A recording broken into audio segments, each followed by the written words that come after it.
Hello, hello, and welcome to a special love episode of Reality Rights. Aww. I'm author. Aww. Oh, wait, I've got a author sound Ellie. effect for that. Oh, okay. I'm author Ellie Alexander, and I'm here with the tech guy. Well, tech, the sound effect guy, too. This is the podcast where we talk about all things bookish, readerish, writerish, and everything in between. And today we're going to dive into some love themes. Am I right? Is it going to get spicy? Do I have to put, when I upload this episode, do I have to put the flag on it that's like, are there things that like, this is 18 and up? Or are we Not still safe for work? Okay. Right. No, but that is my favorite thing that I see when I'm scrolling, especially on Instagram, is readers, darlings out there who are at their office desk and they've got their headphones on and they're listening to a spicy read, and suddenly like their headphones die and the whole office hears what they're listening to. Oh, Chef's kiss. Oh, I know. Yeah. So funny. That could be bad sometimes. Yeah. Mm-hmm. Yeah. Or I was chatting with the reader the other day who was talking about the fact that they were dropping off their kids at like preschool and they had their spicy audiobook on high in the parking lot and was like, oh, wait, hold on. Maybe I shouldn't be listening to this right now.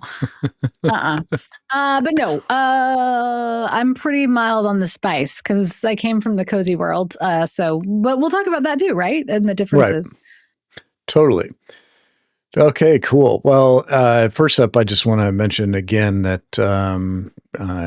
this is Reality Rights and we're talking about writing. So A Very Novel Murder, the first book in the novel detective series, came out just a few weeks ago, and it's gotten great feedback so far. So that's exciting. And the Whisking Hour is out in just a little over another week. So many books. It's a book bonanza. Oh, man, you stole my thunder. I was going to close this episode with a mention of the Whisking Hour, but okay. No, that's fine. This is how it goes, darlings. I've got whisking on my mind. Yeah, I can't help myself. I got to whisk everything right now. We're whisking eggs. We're whisking souffles. I don't know. Totally. All right. And then also for the darlings out there who are patrons over on Ellie's Patreon, please be sure to tune in for the after party where things will get spicy. Okay. No, they probably won't. But okay. There'll be fun to be had regardless. But it'll probably be PG, maybe PG-13 at the worst. Okay. I don't know. Yeah. But okay, so we're talking rom-coms, we're talking romance and cozies. Yeah. Where do we even start? Where do we start? I mean, I think we should start, if we're talking about me and my career path, that sort of the cozy mystery has been the gateway drug to writing some rom-coms for sure, because I've always added a layer of love in all of my stories because yes, I historically have written mysteries, quite a lot of them, right? But I don't think you can separate the humanness out of that. And so a mystery doesn't exist in a vacuum if Juliet, and I mean, first of all, come on, her name is Juliet Montague Capshaw. Of course, she's going to have love drama in her life. But even Meg, my OG sleuth, is pining away for her best friend, Matt. Actually, she's really crushing on her boss, who she shouldn't be. But she slowly learns, right? She learns that she's got to find love in the right places. So, I think I've always had those elements in my mysteries, and I enjoy that as a mystery reader. Like, one of the first series that I fell in love with was Kate Carlisle's Bibliophiles series, and Brooklyn has this dashing, perhaps CIA agent, FBI. I don't want to give away too many spoilers, but he's got a secret life. Derek, who is whining and dining her, and kind of the arc of that. Or like I remember reading Reese Bowen and Georgie's love arc. So I enjoy that as a cozy mystery fan. I like it when that is an element. balance becomes how much of that do you weave in? And then there are, of course, a lot of tropes that end up playing out. Like, is your sleuth going to come back and fall in love with the sheriff or the detective in town? That kind of thing. Right, right. So you've always had element, like all of your, even the Sloane Cross mysteries Yeah. definitely has these elements and everything. Are these romantic elements something that every cozy series has? If someone's new to the genre, is this something that they can expect? No, definitely not. Not every cozy has a romantic element. And there is a subset, and darlings, you should weigh in on this, but there's definitely a subset of cozy readers who are not fans of any sort of love. They don't want their murder and their rom-coms to mingle. They want them separate. They want a body. They want those suspects. They want to keep moving on. So that's why I'm talking about. I do Oh, think interesting. yeah, I do think as from the writing perspective, it is important to strike a balance. That, for me, that's always like a thin layer. If we're talking about if we use the bake shop, let's use some baking analogies. The cake itself, the sponge cake, is the body, the murder, the plot of that. The frosting is all of the embellishments of Ashland and like bringing the setting and the characters to life. And maybe the like sprinkles or the fine piping work would be the layer of how much romance I want to weave in. So it's really Okay. just, it's a touch or it's part of a character's bigger arc, right? Like Sloane, this is not a spoiler, but like we find out pretty much on page 1 that her husband is cheating on her. So that is how the book opens. We're right in her That world. was spicy. That was spicy. Yeah. Yeah. Yeah. We see his bare ass. Oh my gosh. I said ass. And that was huge back in the day because that released in hardcover. So I could say Yeah. ass. I'm saying That's ass a so lot funny right to now. me. We got to talk about that in an episode. I think we just did one recently on formats and stuff, but like the fact that it was okay to include that just because it was in hardcover. Like people are paying Yeah. more for this book, so you can I can use say different ass. words. Yeah. Uh-huh. Or Yeah. damn. I still love that Well, because it's like, you you're right, find right. out your husband's cheating on you and you're like, oh, shucks. Oh Like, come shoot. on. Yeah. But That's anyway, that's um, awful. in that we, like right from the start, that's how we are introduced to Sloane. So we get to know her from that lens. And over the course of multiple books, she starts to develop a friendship, a partnership, and then ultimately a relationship with one of the other characters. But that happens naturally. It's not like, it's forced upon her. Like maybe in those early first few books, there's like this little spark, or she's starting to be like, okay, well, maybe I could love again after this horrible experience. And then, that opens her up. So I think if you're adding a layer of romance to a cozy, there needs to be a strong motive and an intention and a reason behind it that always loops back to your character's growth arc and the story they're trying to grow into. Yeah, we talked about subplots a couple episodes ago in Cozy Mystery Series. So is that one of the reasons that like this, because it is a growth arc, is that why it gets stretched out over multiple books, like in a series? The Yeah, because romantic we elements, know that is. the romantic elements. Yeah, because those don't usually happen overnight. It's sometimes What? it's a slow burn. That's not Oh, what does it? Hallmark shows me. It happens Oh, like shoot. that night, like Okay. first date Well, type darn. stuff. Well, drat. Well, dang. What other non-swear words can I say? I better go back and revisit. No, yeah, I think Yeah. it's definitely. I just want that in my writing to feel as natural to what would happen in the real world. Especially Sloane's a great example because she's coming off a divorce, or not even. She's not even divorced. Like she's just Right. been slapped in the face by this horrible thing, and so she's having to like put herself back together and figure out who she is, and then once she's able to do that, she starts to have space to open up to find love. And that kind of happened with Jules too, because at the beginning she leaves Carlos, um, her husband, on the ship, and then she comes home and she meets back up again with her high school love, who happens to be a burgeoning detective in town. So I think there were some Pretty hot readers, dude darlings. too. Yeah. Yeah. Um, There are some darlings I want to hear from you that might have thought that, I was going to follow that trope, but ultimately, um, we'll have to see if she does or not. I won't give any spoilers. But I do think there's something really innate about that idea of like, okay, can you go home again? And if you meet up with somebody who you knew when you were in high school and loved then, but you're this whole different person, does it work? So I always want to explore those kind of like layers and themes. I don't want it to just be cheesy of like, okay, and he met the hunky detective and they rode off in the sunset happily ever after. Right. Right. Well, and the bake shop's a great example because that particular romantic element, it generated a lot of fan reader support in the sense that there were literally teams. There was Team Carlos and Team Thomas, and Yeah. people got into it in the comments and on social media and in reviews and everything, like going back and forth about where Jules should end up and like how it should happen. And it was pretty fun to watch. For a cozy mystery series, I felt like that was like it was a big subplot, a very popular subplot, I guess.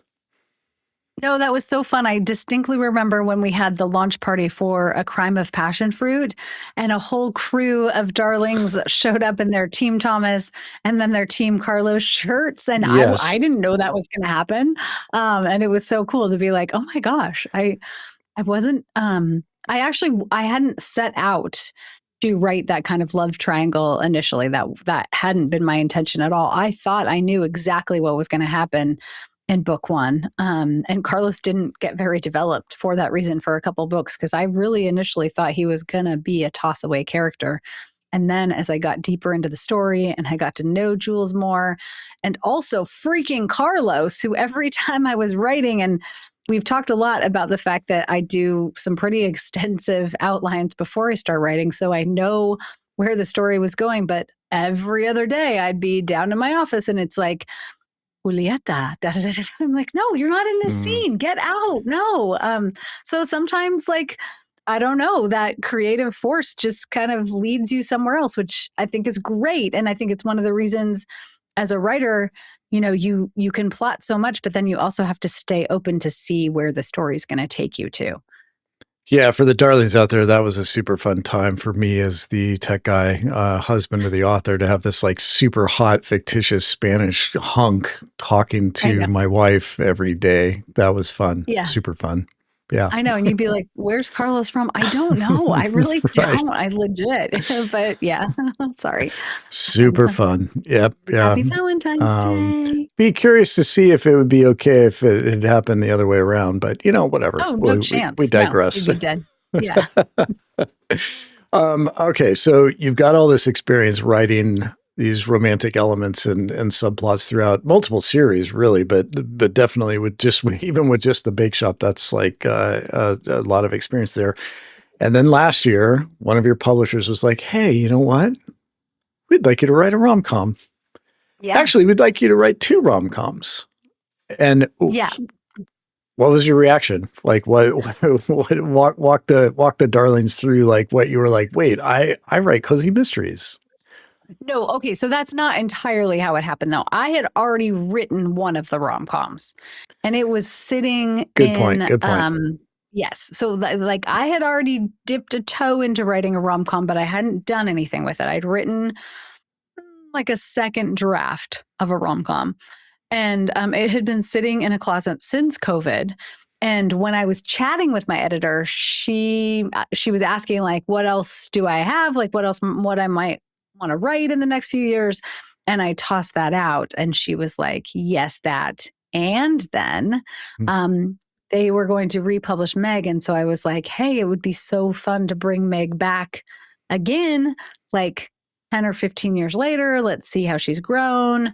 And then that all ended up, after a long brainstorming session, instead of being a murder, of being a romance for Meg too. So yeah, I still can't believe that kind of all worked out. And it is sometimes about timing because I had written that rom-com. It had just been sitting there, taking up space. And then it's like the right person found it at the right time. That's That's right. sometimes how it Yeah. works. No, I remember now Clued into Love because we had talked a lot about just the whole like scavenger hunt type of you know, um trope, I guess, and like how Yeah. that would, work into it. And super fun book. But how like talk a little bit about the differences between the two genres because we'll get into it, but you've got a couple more rom-com projects coming up. So True. So yeah. fun. Yeah. When I wrote Clued into Love, it came really fast because um it's not the same in terms of the plot points and the work that goes into not the work, but like the amount of plotting you have to do for a mystery is different than a rom-com.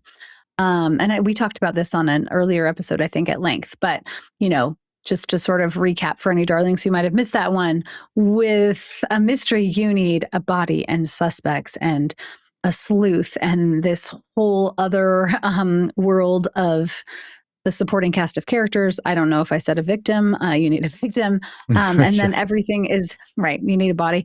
And then, the whole book, the plot is being driven by trying to solve this puzzle. You have to weave in red herrings and send a sleuth down a dark alley and all of those sort of things. That doesn't happen in a rom com. It's so much more about character growth, connection, chemistry, what brings somebody together, something that ultimately tears them apart, and then how they find their way back together at the end. So it's a much cleaner arc, I would say. And so when I wrote Clued into Love, it came really fast. But then when I went back and worked on it, to really develop it, it's much meatier in terms of the layers that you need to edit. And then the same is true for A Cozy Kind of Christmas, which was the Meg story. And it was harder, I would say, with Meg because I wrote Clued into Love as a rom com. With Meg, because I had written so many mysteries for Meg, I kept thinking like, oh, and then she goes to find nope, she's Nope. nobody. Nope. Yeah. Yeah. So, yeah. That's interesting because I was going to ask, like, you've talked before about like how what's easier about writing a rom com versus a cozy mystery, but that is interesting. Like you brought up a couple of things there so there are some things that are actually harder, Yeah. or equally as hard, I should say. Equally, yeah, different, Yeah, yeah, more, yeah, they're challenging in different different ways, challenges. maybe is, Yeah, yeah. Mhm. yeah, yeah. Interesting. Well, so A Cozy Kind of Christmas and Clued into Love, those came out, and you had a great time writing them and everything. And now you're moving on to some fall settings. Yes. Cozy fall. Yeah, I do think for me, like, so much of my writing is sensory based, and that idea of like building these worlds and these communities and these characters who care about each other. I love that. And so I was brainstorming ideas with my editor, and she's like, fall is so fun right now, and everybody is loving those fall vibes. Do you have any ideas? um, and I had just seen this meme of this woman who went to Portugal with her daughter.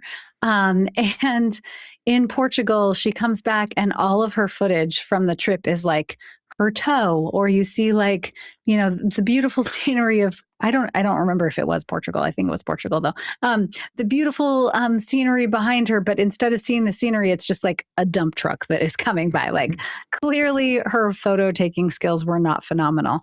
And the comments were just hilarious, where it was like, protect this woman at all cost. She is my mom. She's every mom, like all the things. And I had this spark of an idea that I was like, oh my gosh, it would be so fun to have sort of like an accidental travel influencer, somebody in their 50s who is not super tech savvy, who's definitely not able to create these gorgeous aesthetics that you see on most of the travel feeds and like explore that. And so that's where we're going with the first, well, actually both of these fall duets that are going to come out. A Fall to Remember is the first one. and it's going to feature Miranda Brown, who lives in Half Moon Bay, which is right by us. We've been to Half Moon Bay a couple times, and I was like, oh, I have to set a book here. Perfect. And they have this amazing fall pumpkin festival where the pumpkins that come in Yeah. now, I mean, they're like 2,000 pounds. It's ridiculous. I think they're even heavier than that. Yeah. It's a big deal. I Hmm. mean, pun intended. It, no, Dun-dun-dun. it's very popular. Hmm. Um, and Half Moon Bay is just a gorgeous place all year round, but definitely in the fall. That is definitely true. So, a lot of inspiration there, I guess. A lot of inspiration. Yeah. And so much fun to work with. And Um, to loop back to the whole spice thing, like that's not my lane. I'm well aware of like I don't read things that are super spicy either. It's just and there's no shade there at all. I'm glad like I have lots of friends who do. I have lots of friends who write that. It's just not my particular like go-to. I love like a classic rom-com, like all of the 80s and 90s movies when Harry Met Sally and my best friend's wedding and all of those throwback Notting Hill, Sliding Doors. Mm. Like we don't get rom-coms like that so much anymore. I miss that.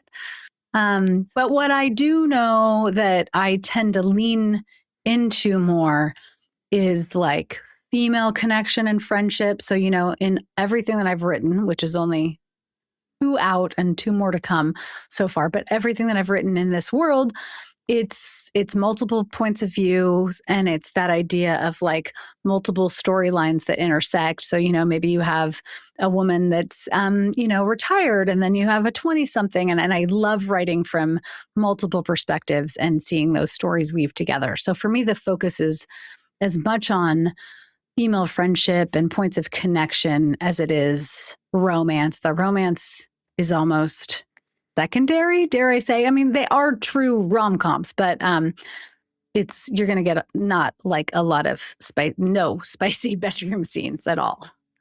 Yeah, no, I know that.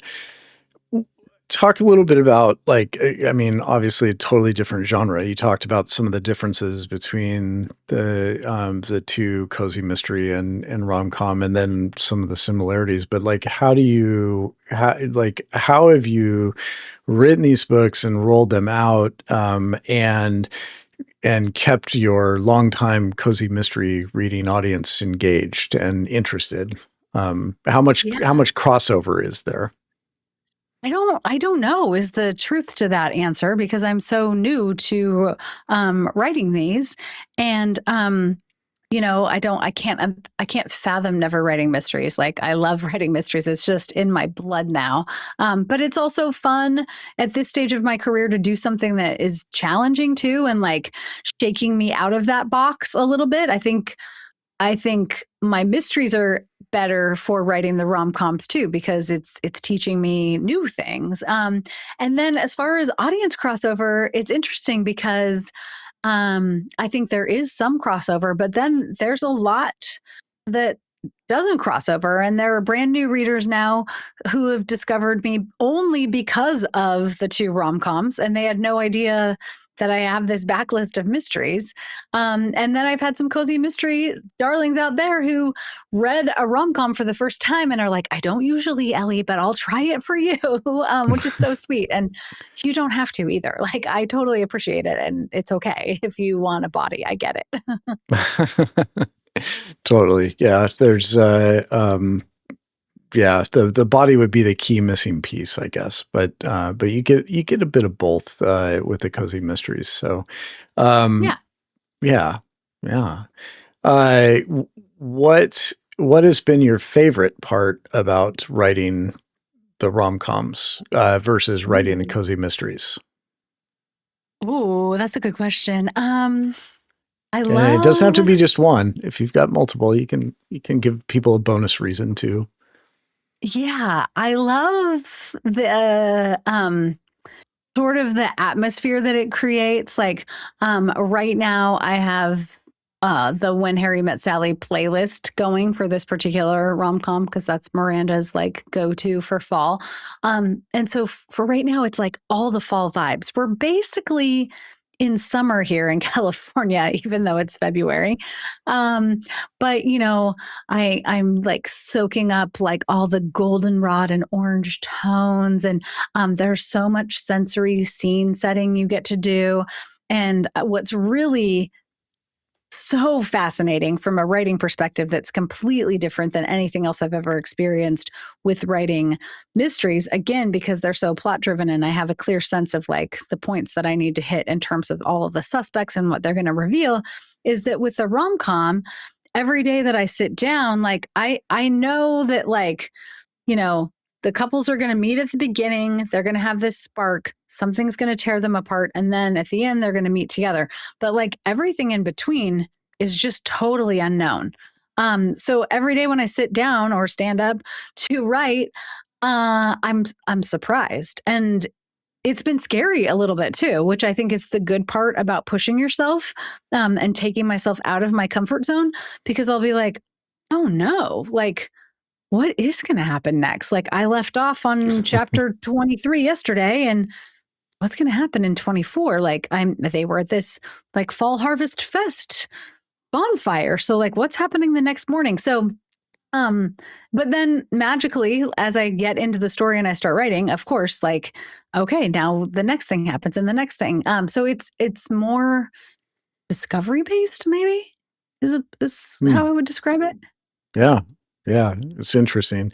For me, as looking as an outsider looking in, I guess, it's been, I know fall is your favorite season. So Yes. like getting, and you've talked about this in multiple episodes of Reality Rights before, but it is pretty funny to see like, a fall screensaver on your computer, or to see Mhm. like fall pictures pinned to boards in your office space and everything, when the poppies are blooming, the roses are blooming, their oranges and lemons are just plentiful on trees right Yeah. now and everything. And you've got all Nope. these red and amber tones in your office.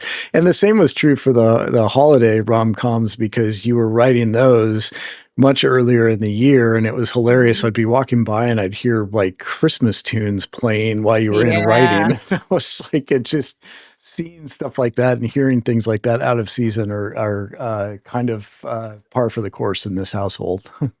Yeah. Yeah. We're just used to it now. It's true. Yeah. Yeah, it's the publishing schedule and release schedule being what it is. You're never writing about a season in the season that you're currently in real life in the book, Never. so it's No. it never lines up. No. But you're definitely in your happy place writing about fall. I will say that. Oh, So yeah. that's got to be a favorite part of it too. Yes. No complaints. No complaints about that. I think twice in my entire career, the seasons have lined up and it's like, oh, but no, normally, mm-mm. So like you've written Cozy Mysteries. You wrote standalone fiction too, Lost Mhm. Coast Literary. You Yep. wrote a memoir. So you've Mhm. written in multiple genres. For the writers out there, since this is Reality Rights, Yes. what would you recommend to writers who are, maybe just getting started and they're writing in one genre? Do they need to write in multiple genres? Is that like, would they be okay writing in the same genre forever, or do they need to explore other genres? Is it a requirement, or is it just a personal preference? What do you think? Yeah, I definitely think it's a personal preference or like where the story is taking you. I didn't feel, for lack of a better word, I didn't have like a calling or a story idea for a rom-com until we were talking about a scavenger hunt in the middle of the pandemic when we were all like, safe at home. And that just kind of spurred on the idea. So I don't think you should force yourself to write something that you're not interested in writing. But if you have an idea for something, like let's say you're writing a mystery right now and you're like, ooh, but I really have this idea for like a sci-fi, or I'd really like to write YA or a rom-com or whatever it is, I would say explore that too. Like follow your creative energy, because that never leads you astray. Like, and sometimes it's hard because you'll have like, if you're deep, let's say in edits, or you're in the like middle of a manuscript and it's messy, it's easy to get distracted by like, ooh, this shiny thing, like this new story idea Yeah. that's like trying to take up space. So I would say like finish what you're working on and then maybe give some energy to that new idea. But yeah, I definitely think you should explore whatever genres you're interested in. And I think the really great thing about where publishing is at right now is there are so many mashups. You know, even 10 or 15 years ago, it was like, especially in the cozy, you need a title that is punny and you need like this hook and it has to be exactly this long. And here are the points, or like to loop back to what we were saying at the beginning, there's no swearing, no sex, no, killing of kids. All actually, most of that is still true. But, there were much firmer guidelines and boundaries in terms of what could happen. And now you're seeing all kinds of cool crossovers happening, like Alice Chen's Reality Check, which both of those authors came to Ashland Mystery Fest last year. It's like a rom-com meets a mystery. It's reality TV. Like it's all these things that before, like, I don't think would happen. Or I loved Allie Carter's The Most Wonderful Crime of the Year, which is the same thing. It's a rom-com meets a mystery. So I think there's space to play around these days and mash up some genres that wasn't available 10 or 15 years ago, which is cool. Yeah, that's so true because I remember we were at Mystery Fest in Ashland a couple of years ago, and we were at a bookshop there, and I saw a book that it had like I think it was like an ogre on the front, Oh, yeah.